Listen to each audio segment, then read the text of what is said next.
সাবিনাই রাগ। আর আল্লাহর কি হুকুম, কিছুদিন পরে একটা মেয়েও হয়েছে। আর কোনো হুজুর পিসার তো দরকার নাই, বক্তা ওয়াইজিন তো দরকার নাই। ওই যে বলছিলাম না, নিজে নিজে নাম রাখে, বাস হঠাৎ করে নিজে নাম রেখে দিল সাবিনা। ভালো কথা, সাবিনা একটু বড় হয়ে গেল, 4-5 বছর, 6 বছরের হয়ে গেছে, 5 বছরের হয়ে গেছে। কিছুদিন পরে আল্লাহ আর একটা কন্যা সন্তান দিয়েছে, মেয়ে দিয়েছে। তখন মনে মনে ভাবছে, আবার এর নামটা রাখবো বলে ফের হুজুরের কাছে যাবো। দেখি যাক, বড় মেয়েটার নাম তো নিজেই রেখেছিলাম, এর নামটাও আমি নিজেই রাখবো। কি নাম দিই? দু বোনের আবার একটু মিলিয়ে নাম রাখলে ভালো লাগবে, শুনতে ভালো লাগবে, একসঙ্গে ডাকবো যখন। তো এক কাজ করি, এর নাম দিয়ে দিই পাবিনা। কথা বুঝছেন না? আগে নাম ছিল কি? সাবিনা, আরে পাবিনা। দু বোন, ভালো কথা। দু বোন আস্তে আস্তে বড় হয়ে গিয়ে একজন আর 5 বছর বৈশাখে ফুল পাকে, কি সব ভুলে গেল না কি বইরা। আতা গাছে তোতা পাখি, ডালিম গাছে হিরে দাদা মরমরে থান, ঠাকুর দাদা। মারাত্মক মারাত্মক সব কবিরা ছিলেন, মারাত্মক কবিতা। সে কবিকারের কবি লিখে গেছে, এখনো আমাদের মনে আছে। যে তো এখন বৈশাখ মাসে যে ঝড় বৃষ্টির সময়, আর খামারে একটা আম গাছ লাগানো আছে, এখন দুধদার করে আম পড়ছে। কিছু বাচ্চারা দেখবেন, আপনাদের এখানেও দেখবেন, আম কুড়োতে যায়, কথা বলে না, যায় কি যায় না? কুল পাকলেও যায় কি যায় না? এগুলো পড়ে গেলে তুলতে যায়, ওড়াতে যায়। তো ওড়াতে গিয়ে দেখছে একটা গাছে অনেকগুলো আম পড়ছে, আর দুই বোন মিলে আম কুড়াচ্ছে। বিকালের টাইমে গেছে। আস্তে আস্তে আস্তে আস্তে আস্তে আস্তে দেখা যায় সন্ধ্যা ঘনিয়ে আসছে।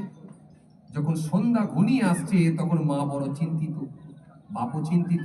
এখন মায়ের যান, বাপকে ডেকে, স্বামীকে ডেকে বলছে, কই গো, সাবিনার পাবিনা আসে না যেন, একটু ডাকো না, কোথায় গেল কি জানি, একটু ডাকো না। হঠাৎ এখন বাপ খুঁজতে বেরিয়েছে, রাত হয়ে গেছে, টর্চ লাইট দিয়ে আস্তে আস্তে বেরিয়েছে। বেরিয়ে ডাকতে শুরু করেছে, সাবিনা, পাবিনা। কথা বুঝছেন? সাবিনা, পাবিনা। আর ওই সময় এক লোক নদীতে বসে বসে ছিপ ফেলছিল। দীর্ঘক্ষণ ধরে বসে আছে, একটাও মাছ পায় না। আর হঠাৎ করে কানে পড়েছে পাবিনা। কথা বুঝতে পারছেন না? এ তো রেগে গরম হচ্ছে, এমনি মাছ পাইনি, আবার মাঝে মাঝে কে টুকে দেয়, খালি পাবিনা। রেগে যাচ্ছে, রেগে গিয়ে বলছে, কি ব্যাপার বলো দেখিনি, খালি এরকম করে কে টুকে দিচ্ছে। রাগ হয়ে গেছে লোকটা, কথা বুঝছেন না? রাগ হয়ে গেছে। এখন যে রাগ হয়ে গেছে, লোকটা মনে মনে ভাবছে, দাঁড়াও, কাছাকাছি যদি আসে, আর যদি এইরকম ফের বলেও ব্যবস্থা করবে। এখন একেবারে আস্তে আস্তে গিয়ে যখন একেবারে কাছাকাছি হয়ে গেছে, কাছাকাছি হয়ে যাওয়ার পরে ফের ডাক দিয়েছে, সাবিনা, পাবিনা, বলে জোরে দিয়েছে। যেই বলেছে পাবিনা, ও লোকটা উঠে এসে ছিপ টিপ ফেলে দিয়ে দু ঘুষি মেরে নাক মুখ ফাটিয়ে দিয়ে ফেলে দিয়েছে। দিয়ে বলছে, আমি পাই না পাই তো তোর বাপের কি। কথা কথা বুঝছেন না? আমি পাই না পাই তো তোর বাপের কি। যখন ফেলেছে, ফেলে দিতি, লোকটা পড়ে আছে। লোকটা পড়ে আছে, পড়ে দীর্ঘক্ষণ ধরে পড়ে আছে, কথা বুঝছে? এখন দীর্ঘক্ষণ ধরে যখন পড়ে আছে, কথা বুঝছেন, দীর্ঘক্ষণ ধরে যখন পড়ে আছে, একবারে মার খেয়ে জখম হয়ে গেছে। আর ওই সময় দেখা যাচ্ছে একটা রাজার ছেলে, রাজকুমার, সে একটা ঘোড়ার পিঠে চেপে বেশ কিছু লোকজনকে নিয়ে একবারে শান শওকতের সঙ্গে হেঁটে হেঁটে হেঁটে হেঁটে যাচ্ছে। আর এ দীর্ঘক্ষণ পরে যখন উঠে কপালে হাত বুলিয়ে বলছে, যা হওয়ার নয় তাই হয়ে গেল। কথা বুঝতে পারছেন না? যা হওয়ার নয় তাই হয়ে গেল, মানে মার খাওয়ার কথা নয়, কথা বলে না। যা হওয়ার নয় তাই হয়ে গেল, মানে মার খাওয়ার কথা নয়, মার খেতে হলো, মার খেয়ে গেলাম। যা হওয়ার নয় তাই হয়ে গেল।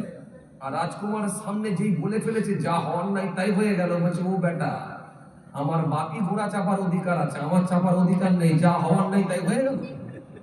কথা বলে না। রেগে গিয়ে বলছে, এই সঙ্গী সাথী বলছে, পেটা তো, ধরে ধুম তারাক্কা মার মেরে এত মার মেরেছে লোকটা সেন্সলেস হয়ে গেছে, বেহুশ, বেশ কিছুক্ষণ ধরে পড়ে আছে, আর কোনো হোশ নাই। কিছুক্ষণ পরে যখন আবার হোশ ফিরেছে, উঠেছে, উঠে বলতে বলতে শুরু করেছে, ওটার চেয়ে এটা বড়। কথা বুঝছেন না? এখন যেই বলছে ওটার চেয়ে এটা বড়, আর ওই পাশ দিয়ে একটা লোক যাচ্ছিল, তার কপালে একটা বড় টিউমার হয়েছিল। যেই ওই লোকটার সামনে বলে দিয়েছে ওটার চেয়ে এটা বড়, তখন ওই লোকটা ভাবছে তাহলে একটু আগে একটা ছোট টিউমার ওলাকে দেখেছে, এখন আমার টিউমারটাকে আরো বড় দেখেছে, দেখে বলছে ওটার চেয়ে এটা বড়। তখন বলছে ও বেটা, তার মানে আমার বড় টিউমার বলে তুমি আমাকে এরকম করে মজা দিচ্ছ? ওটার চেয়ে এটা বড়? একে আমি আমার টিউমার নিয়ে ভুগছি, আবার তুমি আমাকে বলছো ওটার চেয়ে এটা বড়? বলে মার তো মার। মেরে একেবারে সাইজ করে দিয়েছে, পুরো পড়ে আছে। অনেকক্ষণ পরে যখন একটু সুস্থ হয়েছে, ঘরে এসে বলছে বিবি, ভুল একটাই করেছিলাম, পাবি না। কথা বুঝতে পারছি না? ভুল একটাই করেছিলাম, সেটা পাবি না। এই জন্য নাম ভুলভাল রাখবেন না। এই জন্য আল্লাহ কোরআনের মধ্যে বলছেন, কাউকে যেন তোমরা আপনার কি বলে, বললে চানা তুলবনি, চানাই তুলবনি বলে দিল। কি বলছি বুঝতে পারছেন? যে কি বলছিলাম, ঘরে এসে বিবিকে বলছে, একটাই কথা বলছে, খালি একটাই ভুল করেছিলাম, খালি বলেছিলাম পাবি না। এই জন্য আপনাকে আমি একটা উদাহরণ দিয়ে বুঝালাম যে নাম ভুলভাল রাখবেন না। প্রত্যেকটা নামের আলাদা আলাদা মানে আছে। রাবা মানে লাভ বা উন্নতি, ইয়াসের মানে সুখ বা শান্তি, সাইন্সা মানে রাজাধিরাজ। রাজাধিরাজ, রাজাধিরাজ কে? রাজার রাজা কে? বাদশার বাদশা কে? জোরে একটু বলেন, কে? বাদশার বাদশা কে? আল্লাহ। জমিন আসমানের বুকে বাদশা একমাত্র কে? আল্লাহ। আর আপনি একটা ছেলের নাম রেখে দিলেন বাদশা, রাজা। না, এগুলো রাখবেন না। রিয়া, এই নাম রাখবেন না। এই নামগুলো রাখা ইসলামে বৈধ নয়। এজন্য কিছু নাম আছে, এগুলো না রাখাই ভালো। রিয়া রাখবেন।